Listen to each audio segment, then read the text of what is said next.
Et si la canicule que nous connaissons ne sortait pas de nulle part, sommes-nous là face aux premiers effets d'un réchauffement climatique que nous refusons toujours de regarder en face?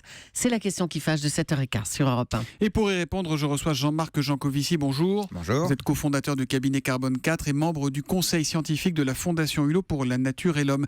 Sommes-nous, Jean-Marc Jancovici, en train de courir à notre perte ? Courir à notre perte, c'est peut-être un peu fort comme expression. Par contre, en train de risquer des ennuis beaucoup plus sérieux que l'idée qu'on s'en fait, là je pense que la réponse est oui. Quels ennuis et quand ? C'est ce qu'on vit en ce moment, les ennuis, c'est de la canicule Je vais me permettre un petit crochet. Vous prenez une expérience que les hommes ont fait 3 milliards de fois qui s'appelle se marier. Vous prenez un couple qui se marie aujourd'hui, personne pour autant n'est capable de savoir exactement où ils en seront dans 20 ans. Alors vous prenez une expérience que nous n'avons jamais faite, qui est d'appliquer quelques degrés d'élévation de température moyenne à une humanité de quelques milliards d'êtres humains.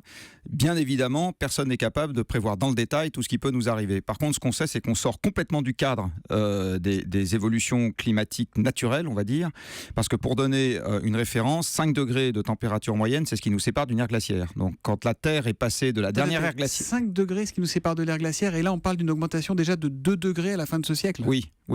Donc on parle de quelque chose d'extrêmement brutal, dont il est totalement illusoire de prétendre voir toutes les conséquences à l'avance. Ça veut dire que c'est un grand saut dans l'inconnu, en fait. On prend le risque de l'inconnu, là. Absolument, c'est un grand saut dans l'inconnu.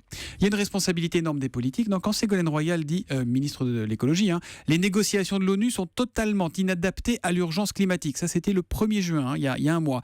Alors, pourquoi nous jouer dans le même temps la grande comédie de la COP21, de la conférence climat, qui est une conférence de l'ONU ? On nous dit, c'est pas le bon outil, ça sert à rien, mais allez-y, on va se revoir.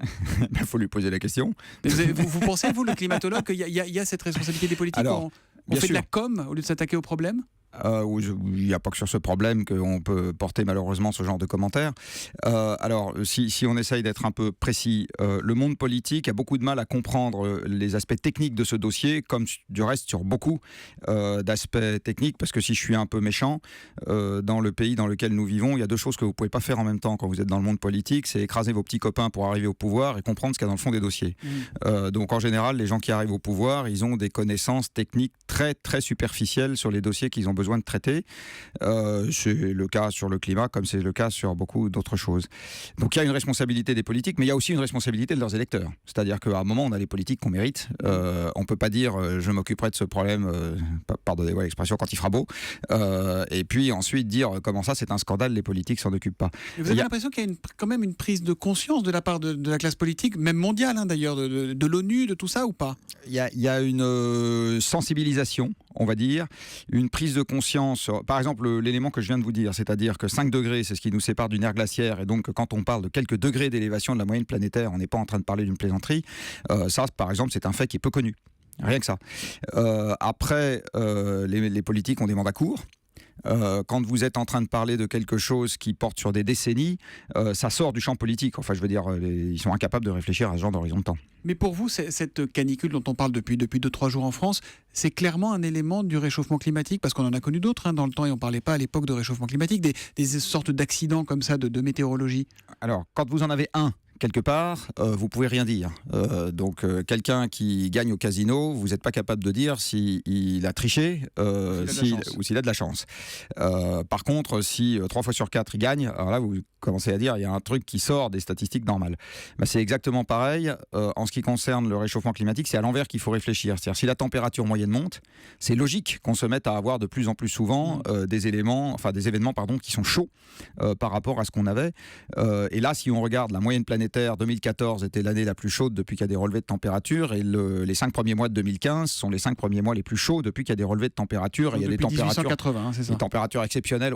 La semaine prochaine, on prévoit 30 degrés à la latitude du Groenland, par exemple, au nord du Canada. Je ne sais pas si vous vous rendez compte, c'est des trucs qui sont vraiment pas courants. Jean-Marc Jancovici, vous êtes aussi chef d'entreprise. Est-ce qu'économiquement, le problème, c'est qu'il n'est pas rentable de lutter contre le réchauffement ? Ou est-ce qu'on se trompe ? Est-ce que les patrons se trompent là encore ? Alors, c'est le problème profond, est assez désagréable à entendre. L'énergie, c'est ce qui a fait la puissance des nations.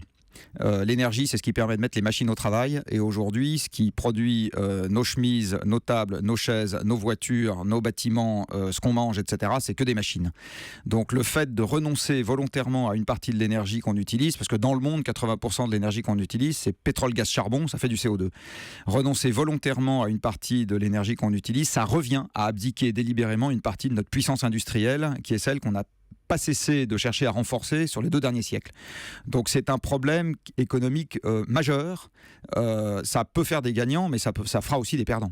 On fait quoi là tout de suite? Qu'est-ce qu'il faut faire? On a un vrai problème d'arbitrage temporel.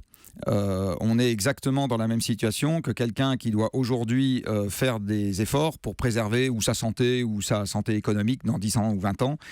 C'est jamais une situation qui est très facile parce que le bénéfice, il est futur.